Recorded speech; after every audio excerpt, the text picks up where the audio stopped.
Да, один из ужасов войны. Да, они железную дорогу украинцы у себя взорвали, чтобы с территории Беларуси сейчас не проник ни один там бронепоезд или чего там еще, не знаю. А я говорю, хорошо, мы готовы по железной дороге, пусть восстанавливают. Они восстановили железную дорогу, взорванную, но условия поставили только белорусы. Состав везут в Украину, и с Украины в Беларусь, а потом в Россию, куда угодно, с телами.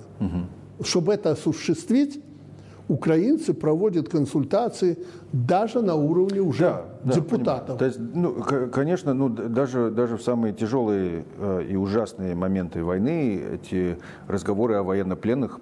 Поэтому целый комплекс проблем для нас предлагают разговор, хорошо.